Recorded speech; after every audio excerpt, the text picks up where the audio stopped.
ধুবুৰী জিলাৰ হালাকুৰাৰ বিদ্যাতাবৰী পঞ্চম খণ্ড গাঁৱত চিলনী চোৰৰ সন্ত্ৰাস এগৰাকী মহিলা ডিঙিৰ পৰা সোণৰ চেইন কাঢ়ি পলায়ন পশ্চিমবংগৰ কাশিয়াবাৰীৰ পৰা প্ৰতিভা ব্যাপাৰীয়ে হালাকুৰাৰ বিদ্যাতাবৰী পিতৃগৃহলৈ ফুৰিবলৈ আহিছিল আজি দুপৰীয়া ঘৰৰ পৰা বজাৰলৈ গৈ আছিল প্ৰতিভাই আধাপথতে দুজন চিলনী চোৰে বাইকেৰে তীব্ৰ গতিত আহি প্ৰতিভাৰ ডিঙিৰ পৰা সোণৰ চেইন কাঢ়ি উঠা হয় উপায়হীন হৈ প্ৰতিভা ব্যাপাৰীয়ে হালাকুৰা ৰখি চিলনী চোৰৰ বিৰুদ্ধে এজাহাৰ দাখিল কৰে প্ৰতিভাৰ ডিঙিত প্ৰায় 1 ভৰি ওজনৰ সোণৰ চেইন আছিল গোলকগঞ্জৰ পৰা Tapan report north east frontier news কি বিচাৰিছোঁ আৰু মোৰ মানে ইমান এটা এখন শখৰ মানে এখন মোৰ এখন আছিল মালা সেইখন আৰু মানে এনেকুৱা কৰি লৈ গ'ল আৰু আপোনালোকে এজাহাৰ দিছিল দিলোঁ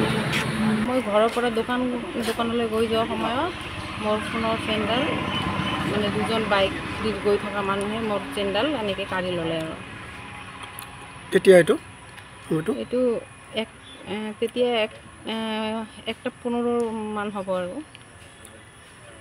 কিমান ভৰি আছিলে 1 ভৰিমান 1 ভৰি অলপ বেছি আছিল 1 ভৰিমান বেছি আছিলে ক'ত হৈছে ঘটনাটো আমাৰ ঘৰৰ সন্মুখতে মানে হালাকুৰা হাই ছেকেণ্ডেৰীৰ ওচৰত যে পৈমাৰী যোৱা যে ৰাস্তাটো যে আছে মানে বিদ্যাতাবৰী যোৱা ৰাস্তাটো আপোনাৰ নাম কি প্ৰতিভা বেপাৰী আপোনাৰ স্বামীৰ নাম কি বিবেকানন্দ বৰ্মন মানে আজি মোৰ এই ডাঙৰ খুলখালিটো আছে যে হালাকুৰাৰ প্ৰতাপ চন্দ্ৰ বেপাৰী বুলি আমাৰ এই হালাকুৰা হাইস্কুলৰ ওচৰতে যিটো বিদ্যালয় যোৱা ৰাস্তা তাৰে কাষতে সি মানে দোকান যাবলৈ গৈছিলে এই ৰমেশৰ দোকান যাওঁতে মানে দুৰ্বৃত্তকাৰী দুজন মটৰচাইকেলেৰে আহি পেলাই গলৰ চেইন দুটা কাঢ়ি লৈ যায় মানে ইয়াতে যিটো ভবা যায় আমাৰ এইটো মানে একচুৱেলি কলেজৰ পৰাই আহিছে ইফালে মানুহে দেখা পাইছে কলেজৰ পৰা অহা বুলি কিন্তু তাতেতো বহুত ড্ৰাগছৰ ঘাটি সেইবিলাক মানে প্ৰশাসনে কিবাও মানে হেৰি লোৱা নাই একশ্যন লোৱা নাই গতিকে আমি অৱগত কৰিছোঁ সবকে আৰু অনুৰোধ কৰিছোঁ যাতে এইবিলাক ঘটনা নহয় আৰু য'ত যুৱক শ্ৰেণীৰ ড্ৰাগছবিলাক লিপ্ত হৈ আছে সেইবিলাকক অতি শীঘ্ৰে সিহঁতৰ এটা সুব্যৱস্থা কৰিব লাগে